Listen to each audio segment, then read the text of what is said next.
I never imagined that my husband's betrayal would end with another woman becoming pregnant. When his family found out everything, instead of blaming my husband, they blamed me and told me to leave their home. The strange thing is, I didn't argue. I didn't scream. I didn't cry in front of them. I just stood there in the middle of the living room listening to people who had known me for almost a decade explain why my husband's affair was somehow my fault.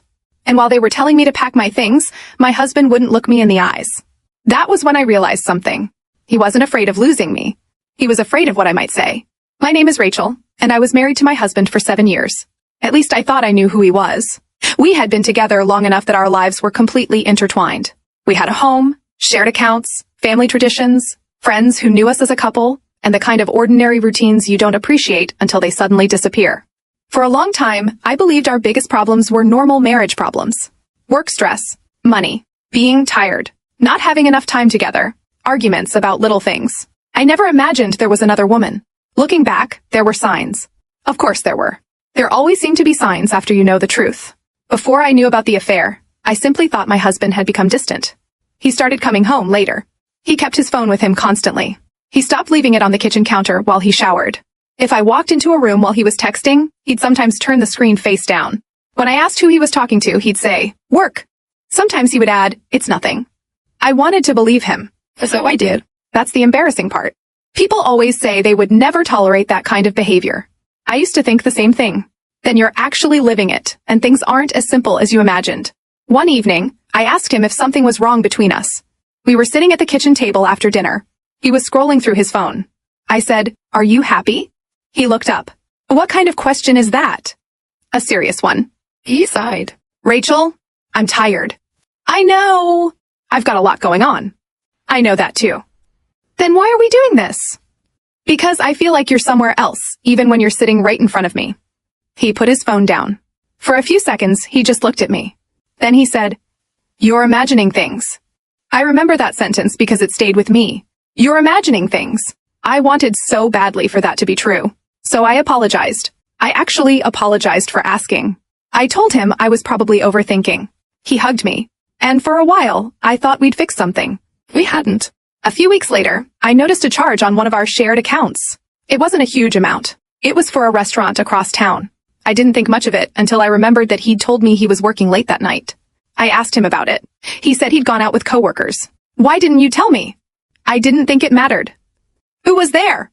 He named 2 people I knew from his office. The explanation sounded reasonable. So I let it go. That became a pattern. I'd notice something. He'd explain it.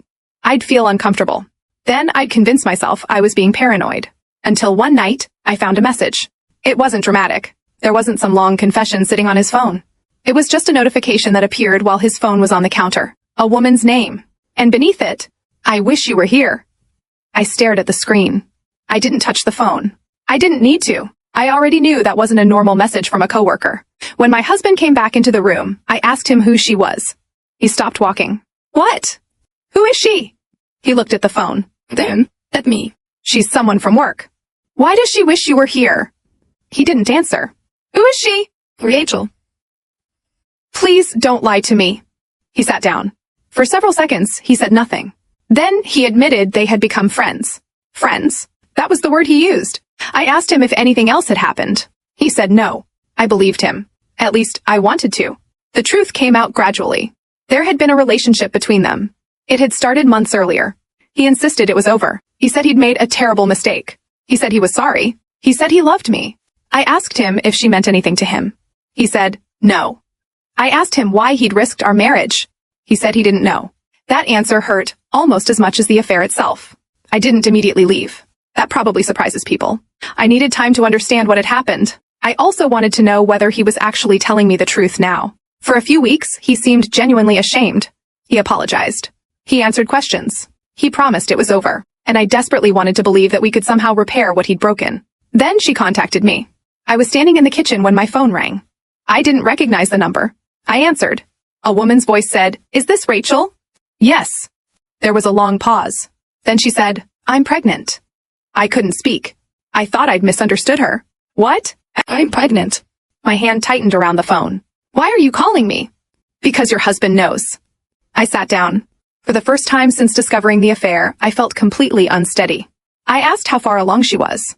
She told me, and suddenly the timeline made sense.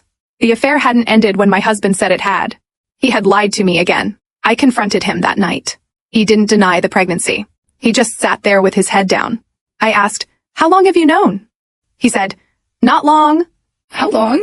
"A few weeks." I stared at him. "A few weeks?" "I didn't know how to tell you. You knew she was pregnant, and you let me sit here thinking we were fixing our marriage?" He covered his face. "I'm sorry. That's not an answer. I was scared." "Of what?" He looked at me. "Everything." I remember standing there and realizing that the person I had trusted most in the world had made decisions that completely changed my life without ever giving me a choice. I asked him whether he was going to take responsibility for the child. He said, yes. Then I asked the question I already knew I had to ask. "What happens to us?" He didn't answer. That silence told me more than words could have. For the next several days, everything felt unreal. His family eventually found out. His mother was the first person to come to the house. I thought she was coming to support me. That was my mistake. She walked through the front door, looked at me, and immediately said, "How could you let this happen?" I thought I had misheard her. Excuse me. She shook her head. "You knew he was unhappy." I stared at her. "No, I didn't. You should have known. He cheated on me." She sighed. "Rachel, marriages don't fall apart for no reason." I couldn't believe what I was hearing. He had an affair. He's made a mistake. He's the one who made it. She looked at me like I was being unreasonable. He's under enormous pressure. I almost laughed. He's under pressure because he got another woman pregnant. She didn't answer. Instead, she said, "You need to think about what you're going to do next." I said, "I already know what I'm going to do." "What?" "I need space." She looked toward my husband. He was standing in the hallway. His mother said, "Maybe the best thing would be for you to stay somewhere else for a while." I looked at her. "You want me to leave?" She hesitated. Then she said, "This is complicated." "No, it's actually very simple." I looked at my husband. "Did you ask her to come here and tell me this?" He shook his head. Ew. His mother interrupted. "We're trying to protect our family." I said, "I'm part of this family." She looked at me.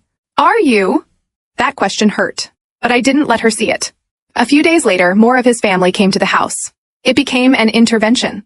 Except somehow, I was the one being confronted. They told me I needed to stop making the situation worse. They said my husband was overwhelmed. They said he needed stability. Someone actually told me that if I really loved him, I would make things easier for him. I remember looking around the room and thinking how strange it was. The man who had cheated was sitting quietly. The woman he had cheated with was carrying his child. And somehow, everyone was looking at me like I was the problem. Then his mother said the words I never expected to hear. "I think you should leave." I looked at her. "Leave?" "Yes. Leave my marriage. Leave the house." I looked at my husband. He finally raised his eyes. He looked miserable, but he didn't say anything. That silence was the most painful part. I asked him, "Do you agree with her?" He opened his mouth. Nothing came out. His mother answered for him. "This is what's best." I looked at my husband again. Is it? He finally said quietly, "Maybe you should go stay somewhere for a while." Something inside me went very still. Not broken. Not shattered. Just still. And I did. Okay. His mother looked almost surprised. She had probably expected an argument. Instead, I went upstairs. I packed a bag. I didn't throw anything. I didn't slam doors. I didn't insult anyone. I simply packed enough clothes for a few days. Before I walked downstairs, I stopped in the bedroom doorway. I looked around at the life I'd built with my husband. Then I picked up my suitcase. His mother was waiting near the front door. She looked relieved. I didn't say anything to her. My husband followed me outside. For a moment, we stood on the porch together. He looked at me. "I'm sorry." And I did. "I know." Rachel. "I need to go." He looked like he wanted to say something else, but he didn't. I walked to my car. As I opened the door, he said my name. I turned around. He looked frightened. Not heartbroken. Frightened. I noticed it immediately. "What's wrong?" I asked. "Nothing." I studied his face. Then I said, "You should probably start telling the truth." He looked away. I got into my car. I didn't know it yet, but that sentence was going to matter. I spent that night somewhere safe. I barely slept. The next morning, I woke up and realized something important. I wasn't going to beg him to take me back. I wasn't going to compete with another woman. And I wasn't going to spend my life trying to convince his family that I deserved basic respect. But there was something else. Something I hadn't told my husband. Something I had known for longer than he realized. I had kept records. Not because I had been planning revenge, Because over the previous few months, things hadn't added up. There were financial statements, Messages. Dates. bank records, copies of documents, things I'd saved because I had begun to realize that I couldn't rely on his explanations anymore. At first, I didn't know whether any of it mattered. Now I knew it did. I called an attorney. I didn't tell my husband. I didn't tell his mother. I simply made an appointment. When I sat across from the attorney, I brought everything I had. He went through the documents slowly. He asked questions. I answered. He reviewed the messages, then the financial records, then the timeline. His expression changed. What? I asked. He looked at me. You said your husband told you the affair had ended before you learned about the pregnancy. Yes. And these messages are from after that? Yes. He looked back down. Then he asked about several financial transactions. I explained what I knew. He made notes. For almost an hour, he said very little. Finally, he leaned back. Rachel, I need to ask you something. What? Does your husband know you have all of this? I looked at him. No. He nodded slowly. Good. He closed the folder. Don't tell him yet. I swallowed. Why? Because before you confront anyone, we need to understand exactly what these records show. He nodded. He continued. Right now, you know your husband cheated. You know the other woman is pregnant. You know his family is blaming you. But there may be financial and legal issues here that you haven't fully understood yet. I looked down at the folder. How serious? Potentially very serious. That was all he said. I didn't ask him to explain something he hadn't finished reviewing. Instead, I went home and started organizing everything. The more I looked, the more strange details I found. A payment I hadn't recognized. A transfer made around the time my husband claimed he had been working late. A message that contradicted something he'd told me. A document he'd once asked me to sign without explaining why. None of those things alone proved everything. Together, they created a pattern. And there was one particular document my attorney kept returning to. He hadn't told me exactly what it meant yet. He just said, I want to verify this before we draw conclusions. So I waited. Meanwhile, my husband seemed to believe I'd simply disappeared from his life. His mother apparently believed she had won. I learned that through a message from one of his relatives. She wrote that everyone thought I needed to accept reality. I didn't respond. My husband called several times. I didn't answer. Then he texted me. Can we talk? I stared at the message for a long time. Then another came. I never wanted things to get this bad. I almost replied. Instead, I put the phone down. Because the truth was, things hadn't suddenly gotten bad. He had made dozens of decisions. One after another, and every time he could have stopped, he chose not to. The court process began moving forward. My attorney prepared the paperwork. I provided everything he requested. I didn't know exactly what would happen. I was scared. Anyone who says they wouldn't be scared in that situation is probably lying. But I was no longer confused. That mattered. For the first time in months, I knew what I was dealing with. My husband, on the other hand, seemed increasingly nervous. He didn't know what I had. He didn't know how much I'd documented. And he definitely didn't know about the document my attorney had flagged. The court date finally arrived. I walked into the courthouse with my attorney. My husband was already there. His mother was sitting beside him. When he saw me, his expression changed.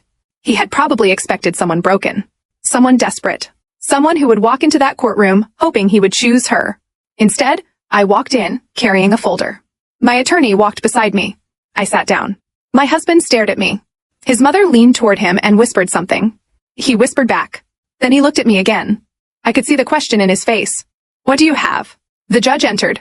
Everyone stood. We sat. The hearing began. My husband's attorney spoke first. There were statements about the marriage, about the separation, about the pregnancy, about the family home, about what my husband claimed he wanted moving forward. I listened. I didn't interrupt. Then my attorney began presenting the evidence. One document at a time. The messages, the financial records, the timeline. My husband's expression grew tighter. His mother shifted in her seat. Then my attorney reached the document he had been reviewing for days.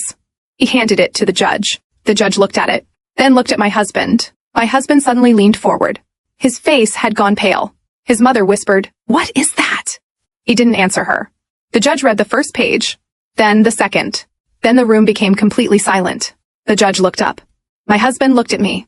And for the first time since this entire nightmare began, I saw something I had never seen in his eyes before. Not anger. Not guilt. Fear. The judge placed the document on the bench, then looked directly at my husband. "Mister, I need you to explain something." My husband's attorney stood. "Your Honor." The judge raised a hand. "No, I want him to answer." My husband swallowed. The judge looked down at the document again, then back at him. Why does this document contain your signature authorizing a financial arrangement that you told the court you knew nothing about? My husband's mother turned toward him. What is she talking about? He didn't answer. The judge waited. My husband looked at me. I said nothing. I didn't need to. For months, his family had told me I was the problem. Now, for the first time, they were all looking at him.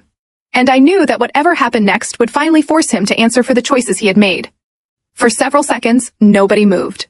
My husband sat completely still. His attorney leaned toward him and whispered something, but my husband barely reacted. His mother, on the other hand, looked genuinely confused. She leaned closer to him and asked quietly, "What is she talking about?" He didn't answer her. The judge looked at him again. "Mister, you may answer." My husband's attorney stood. "Your Honor, we'd like a moment to review the document." The judge nodded. "Of course." His attorney took the document and studied it. My attorney remained seated beside me. I kept my hands folded in my lap. I wasn't smiling. I wasn't trying to look victorious. Honestly, I didn't feel victorious at all. I felt exhausted. Because this wasn't about winning. It was about finally getting the truth into a room where nobody could dismiss it as me being emotional, jealous, or unreasonable. For months, whenever I had questioned my husband, I had been told I was overreacting. Now the questions were coming from a judge, and my husband couldn't walk away from them. His attorney finally looked up. "Your Honor, my client acknowledges the signature." My husband's mother turned toward him sharply. "You signed it?" He looked at her. "Mom, please." "No. What did you sign?" The judge interrupted. "Mrs. Please allow your attorney to address the court."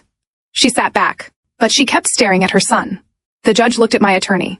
"Can you explain the relevance of this document?" My attorney stood. "Yes, Your Honor." He walked toward the bench.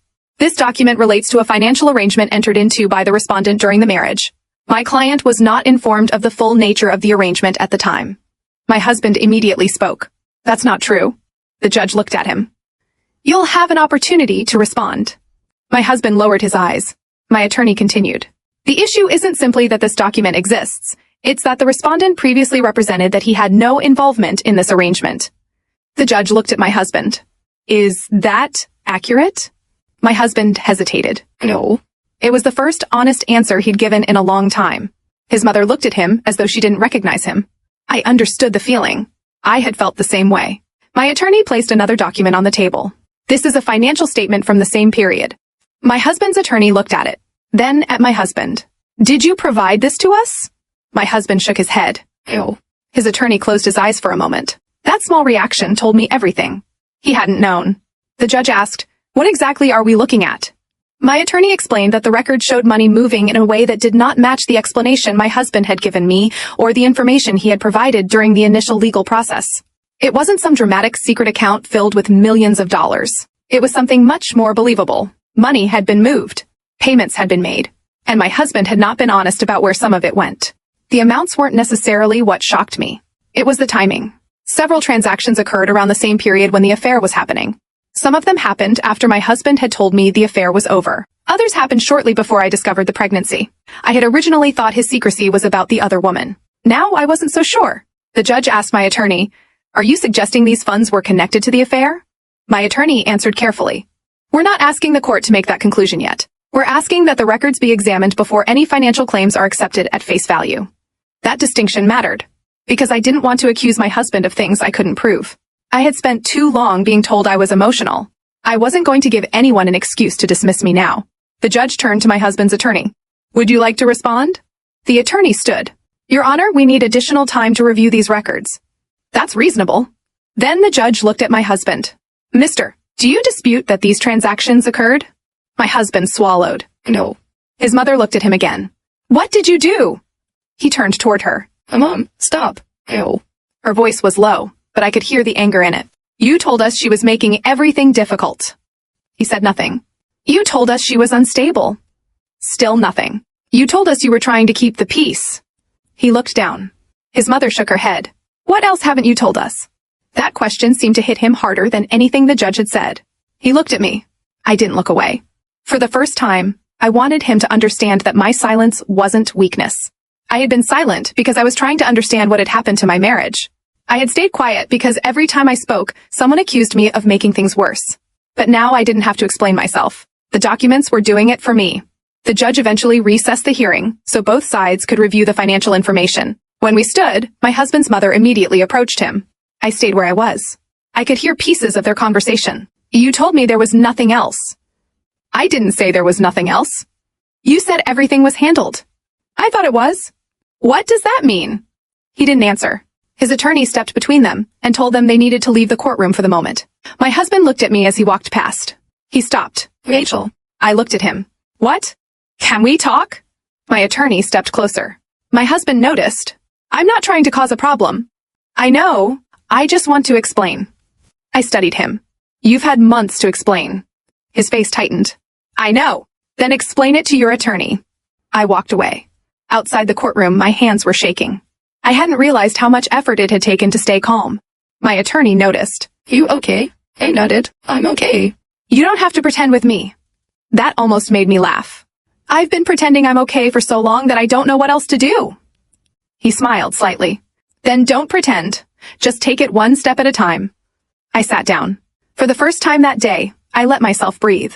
I thought about the night I had packed my bag. His mother had stood near the door.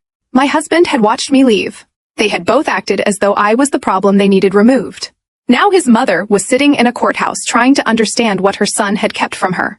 I didn't feel satisfaction. It felt odd. Because if she had listened to me months earlier, maybe none of this would have happened. But she hadn't. Neither had he. The hearing resumed later. My husband's attorney had clearly reviewed the documents by then. He looked more serious. The judge asked whether the parties were prepared to proceed.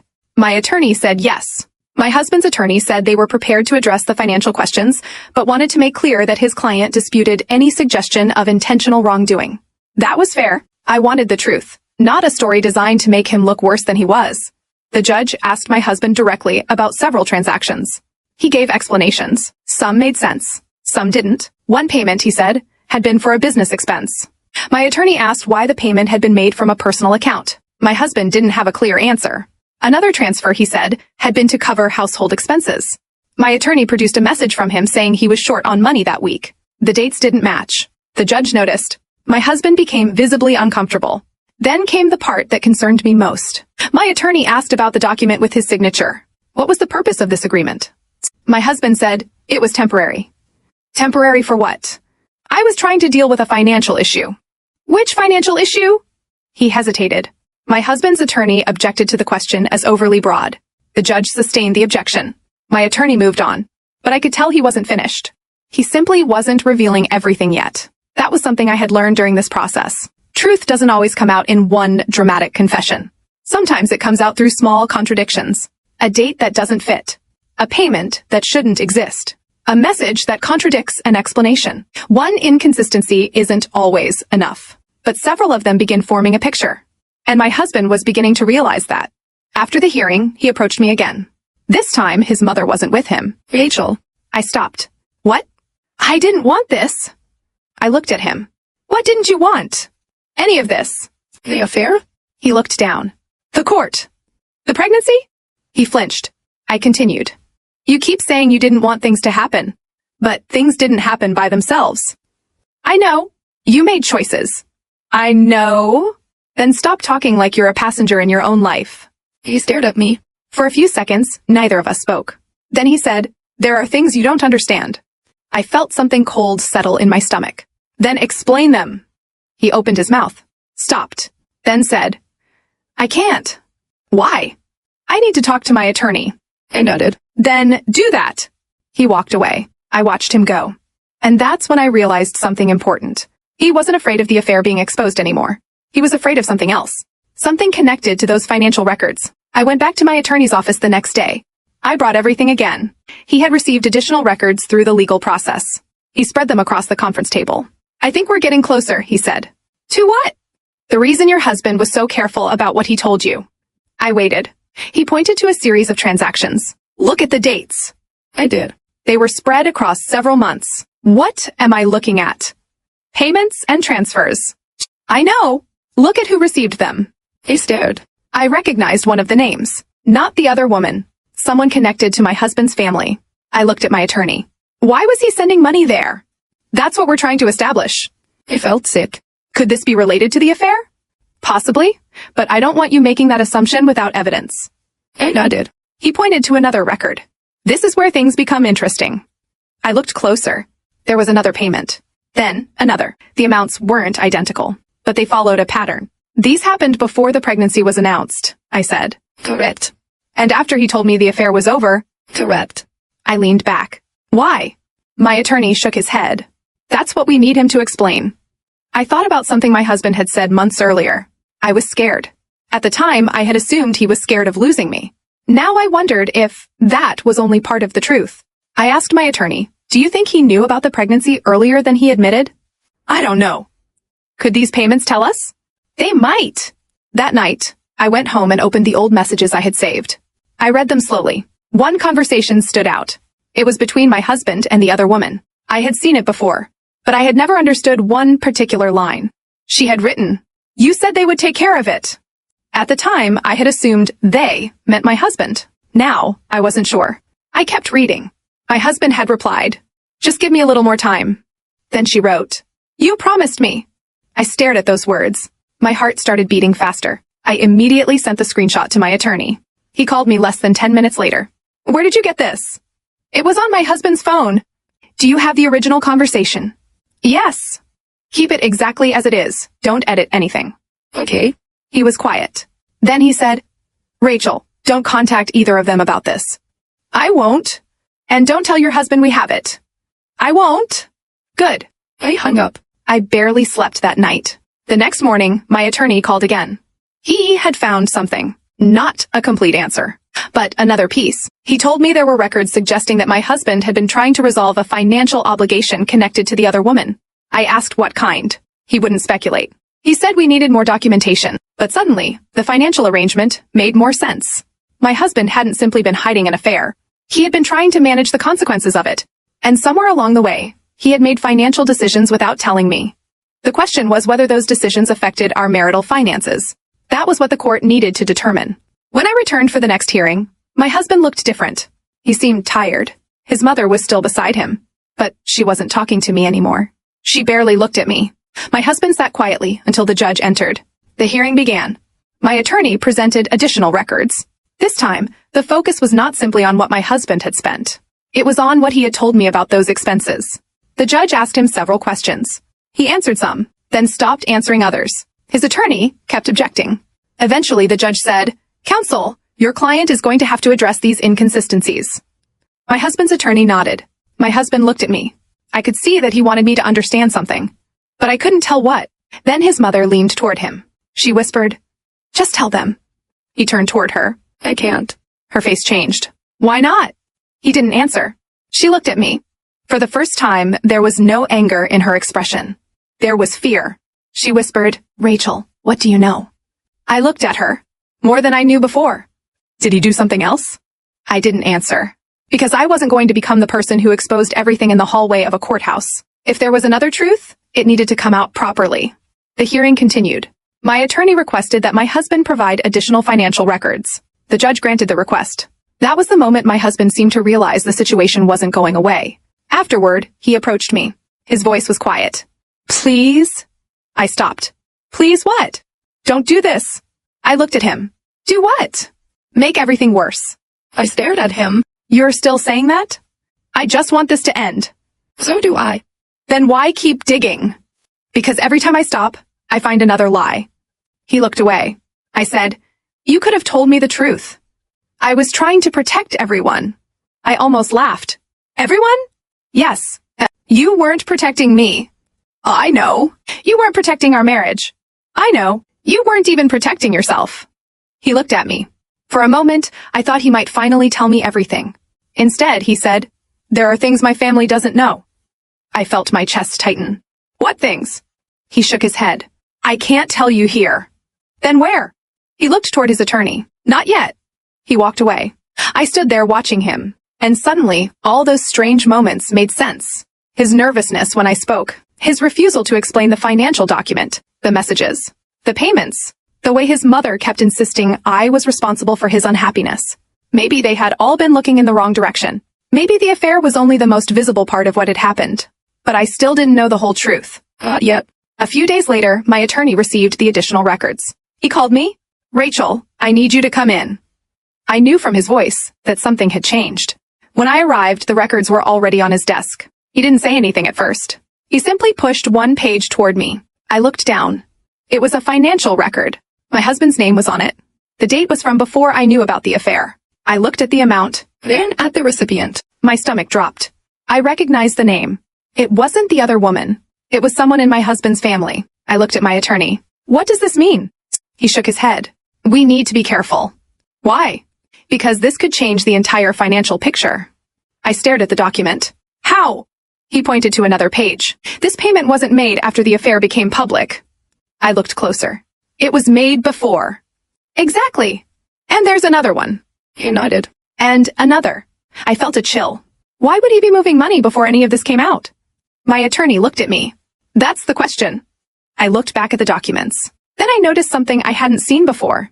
A reference number. The same reference number appeared on another document. I recognized that document immediately. It was the one my husband had signed. The financial arrangement that had first brought everything into question. My attorney leaned forward. Rachel, I think we finally know why your husband was so nervous when this document came up. I looked at him. What? He turned another page around. There was a second signature. Not mine. Not my husband's. Someone else's. I stared at the name. And suddenly, the entire story I had been told about my husband's family, the affair, the money, and why they had wanted me out of that house began to look very different. My attorney's voice was quiet. There's one more thing. What? He placed another document on the table. This was created before you ever knew there was another woman. I looked at the date. My heart stopped. Because whatever my husband had been planning back then, it had started long before the pregnancy. And the next court hearing was only days away. For the first time since I discovered the affair, I felt something that wasn't anger. I felt clarity. I had spent weeks trying to understand how my 7-year marriage had gone from something I believed was solid to something I could barely recognize. There had been the affair. Then the pregnancy. Then his family's decision to blame me and tell me to leave the home I had shared with my husband for years. And underneath all of that had been something I hadn't understood until my attorney showed me those documents. My husband hadn't simply made one terrible decision. He had been making plans. Plans that had started before I knew another woman existed. Plans that involved money, property, and the future he apparently imagined for himself. And somehow, throughout all of it, I had been the person his family decided was the problem. I sat across from my attorney that afternoon while he went through the documents one more time. He had spread everything across the conference table. Bank records, signed forms, financial statements, copies of documents I had never seen. And the document that bothered me most was the one dated months before I ever suspected an affair. My attorney tapped it with one finger. This is the piece that changes the timeline. I looked at it. I know. No, he said quietly. I don't think you do. I waited. He turned the document toward me. This was created before the pregnancy, before his family knew anything about the other woman, and based on what we've been able to establish, it wasn't something he threw together afterward. I stared at the date. It was impossible to look at that date and not remember what my marriage had been like at that time. We were still having dinner together, still making plans, still talking about vacations, still pretending to be a normal married couple, and all the while he had apparently been preparing for a life that didn't include me. What was he planning? I asked. My attorney took a breath. To separate his finances from yours, to protect certain assets before the marriage ended, and, most importantly, to make sure that if the marriage broke apart, he would have control over money that had been connected to both of you. I felt my stomach tighten. So, he was preparing to leave. That's what the evidence suggests. I looked down at the document again. But, why? My attorney didn't answer immediately. I think that's something you're going to have to ask him. At night, I barely slept. Not because I was afraid of the hearing. I was afraid of what I might finally hear. There was a strange comfort in not knowing everything. For 7 years, I had believed that if something was wrong, eventually my husband would tell me. That belief had been completely destroyed. Now I knew better. People don't always tell you the truth when they're afraid of losing what they have. Sometimes they make plans quietly. Sometimes they move money quietly. Sometimes they tell their families a version of the story that makes them look innocent. And sometimes they convince themselves that because they haven't admitted what they're doing, they're not really lying. The next morning, I received a message from my attorney. He had found another connection between the financial documents. It wasn't enough to change everything by itself, but it helped establish a pattern. My husband had been preparing financially for separation, while still acting like our marriage was continuing normally. And the timing mattered. The preparation had started before the pregnancy, before his family knew about the affair, before they had any reason to blame me. That meant one thing. The pregnancy hadn't caused his plans. It had simply made the plans impossible to hide. That afternoon, my attorney called. We're ready! I sat quietly on the other end of the phone. Are you sure? I am. Because once we put this into the record, there's no going back. I looked around the room. For 7 years, I had thought my future was tied to one person.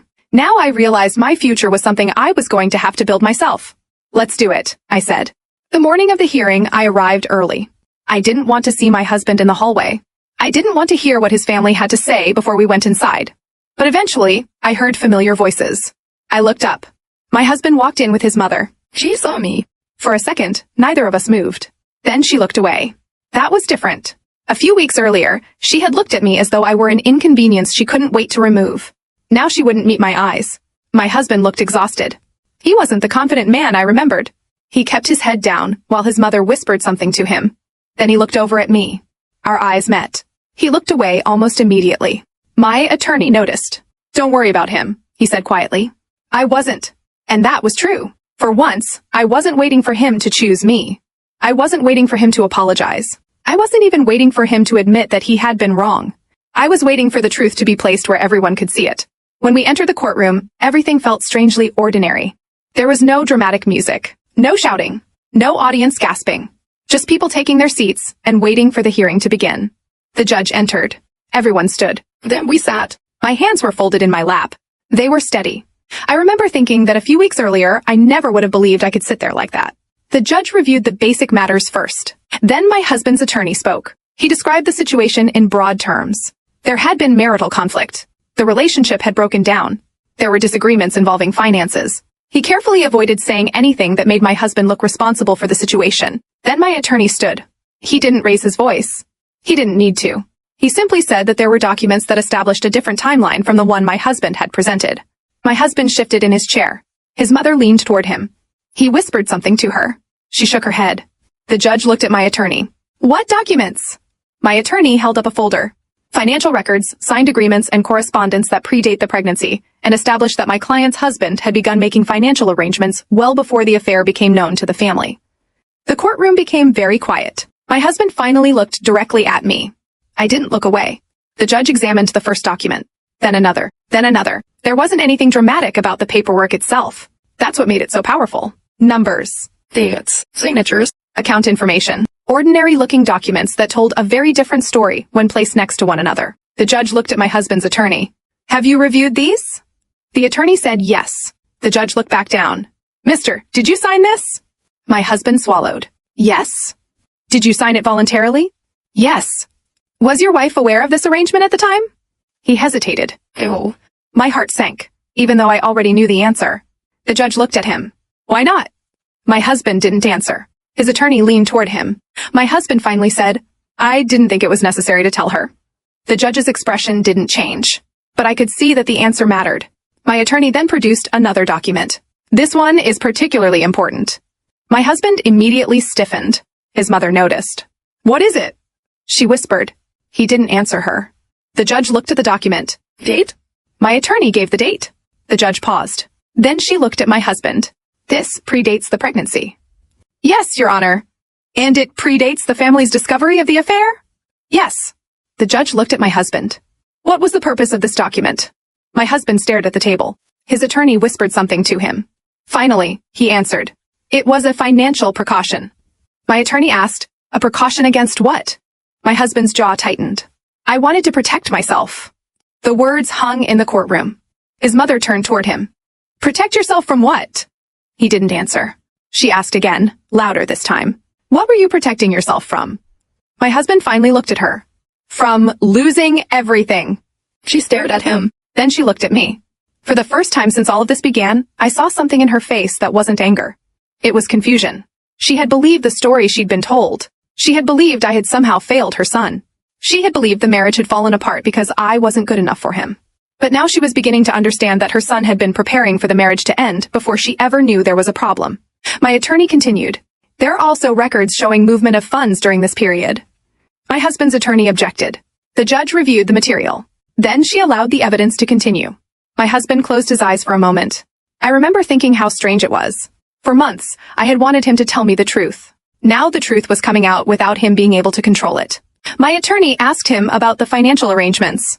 He answered some questions, avoided others. Then came the question I had been waiting for. "Did you begin preparing for a separation before your wife knew about the other woman?"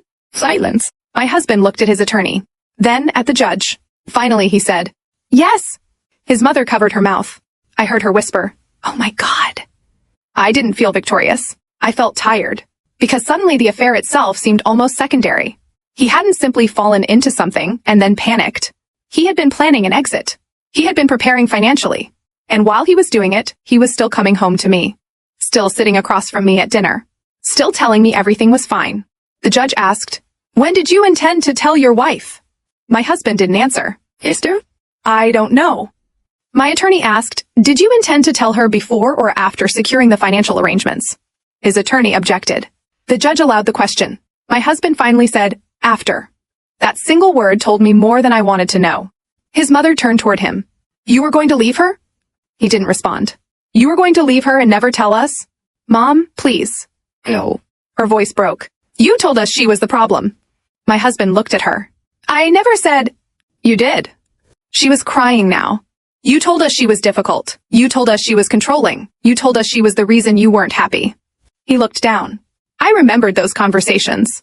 The little comments, the subtle criticisms, the way his family had started treating me differently long before I knew why. At the time, I thought they were simply repeating things my husband had said in frustration. Now, I understood. He had been building a story.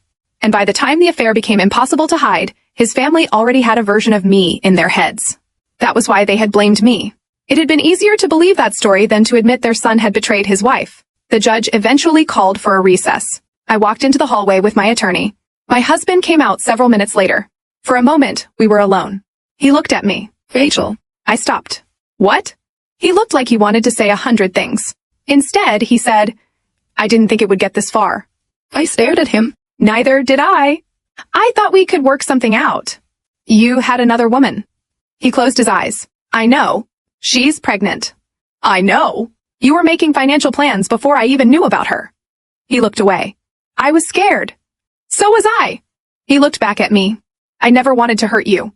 I almost laughed, not because it was funny, because the sentence was so inadequate. "You don't get to decide whether something hurts me after you've done it." He nodded. "I know." Then he said something I never expected. "I was trying to make sure I could leave." I looked at him. "Why didn't you just leave?" He had no answer. That was the part I could never understand.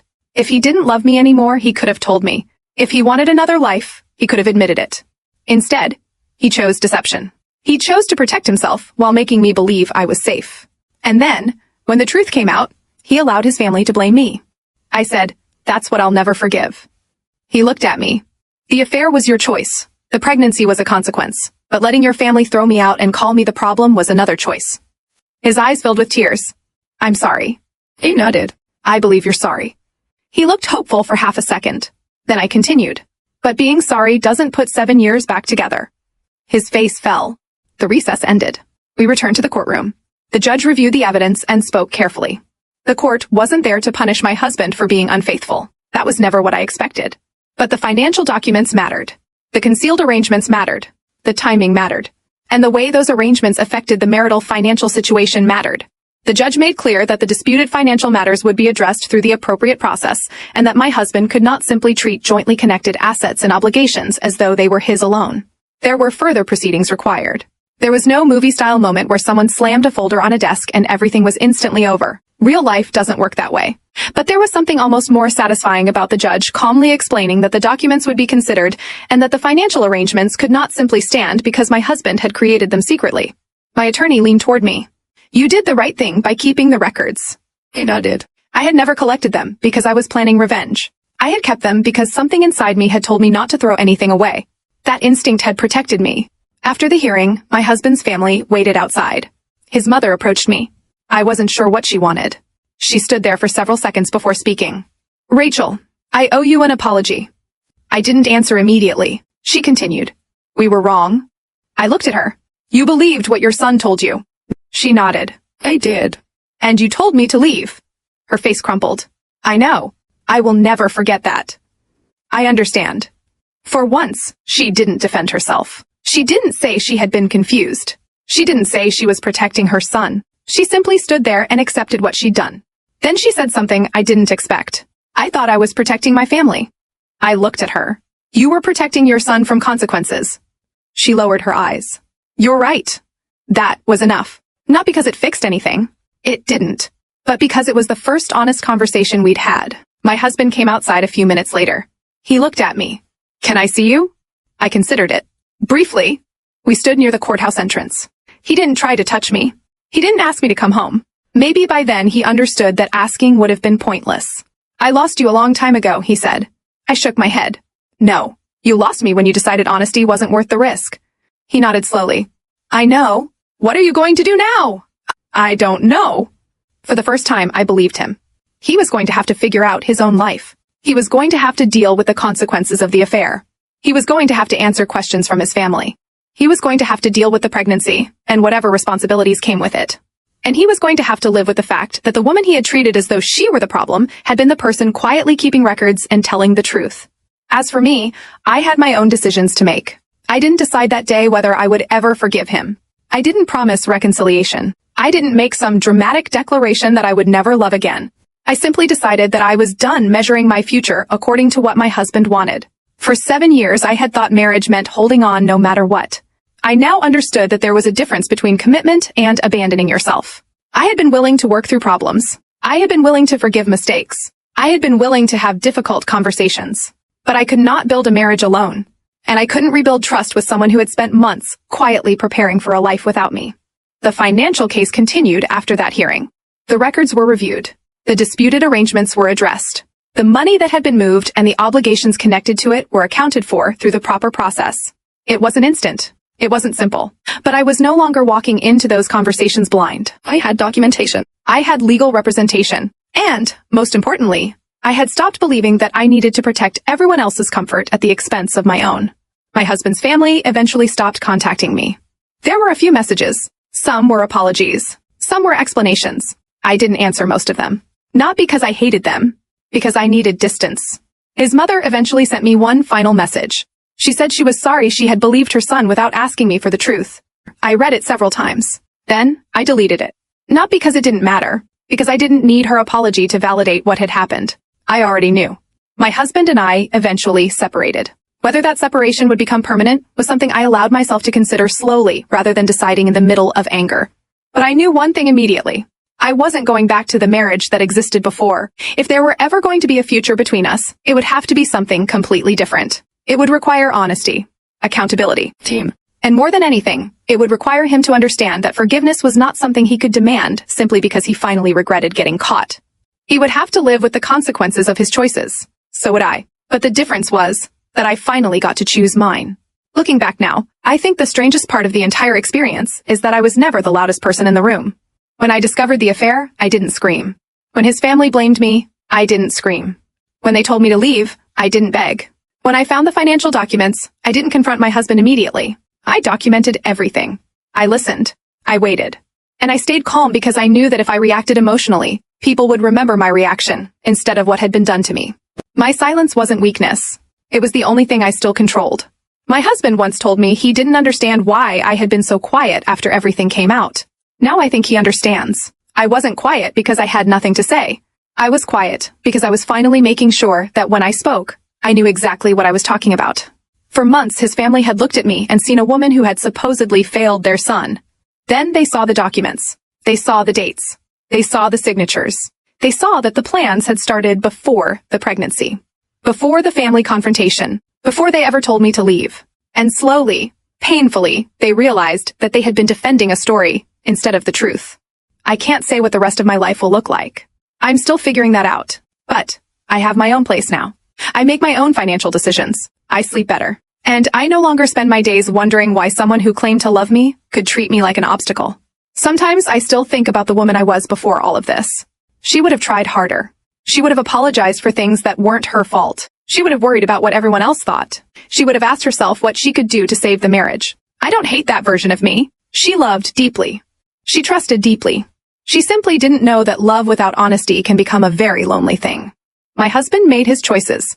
His family made theirs. And I finally made mine. I chose not to become bitter. I chose not to destroy anyone. I chose not to spend the rest of my life trying to make people regret hurting me. I chose something much simpler. I chose myself. And the hardest lesson I've learned is that sometimes the person everyone tells you to blame is the one person who has been telling the truth all along. They thought I was silent because I was powerless. They were wrong. I was silent because I was listening. And when I finally had to speak, I didn't need to raise my voice. The truth was already there, written in dates, signatures, bank records, and choices my husband had made, long before he realized I would ever see them. That was my closure. Not watching him suffer. Not watching his family apologize. Not proving that I was better than any other woman.